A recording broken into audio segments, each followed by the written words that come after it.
அநீதி, அராஜகம், தில்லு முள்ளு இவையெல்லாம் திமுக முதற்றே உலகு. இது புது ட்ரெண்டிங்ல வர ஒரு திருக்குறள் வினோலியா. ஆமா ஆமா, திருவள்ளுவர் தானே எழுதியிருப்பாரு. இதை எழுதிதான் வச்சிருப்பாரு. குழந்தைங்க கூட எழுந்து நானே ஒரு ஸ்டெப் போறேன்னு அவ்வளவு அழகா ஆடுறாரு. அத அடுத்த 10 நிமிஷத்துல சன் நியூஸ்ல குத்தாட்டம் போட்டார் விஜய்ன்னு சொல்றாங்க. சரி, குத்தாட்டமே போட்டதா கூட தான் இருக்கட்டும்.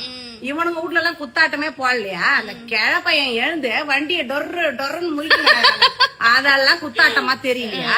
அவங்க புள்ளெல்லாம் குத்தாட்டமே எதுலயும் போட்டதே இல்லையா? குத்தாட்டம் போட முடியுது போடுறாரு.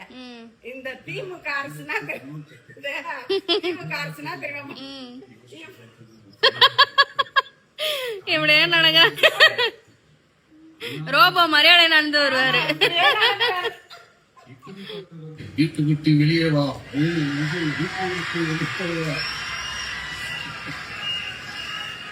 விஜய் அரவுள்ளே பூந்துனே இருக்கிற மாதிரியே விஜய் வீட்டை விட்டு வெளியே வா, வீட்டை விட்டு வெளியே வா. ஒரு வீட்டுல 5 10 விஜய் வெளியே வர போறாங்க. அதெல்லாம் இந்த உலகம் பார்க்கதான் போகுது பாரு. அப்பதான் வியந்து எல்லாம் ஆழ்ந்து பார்க்க போறானுங்க.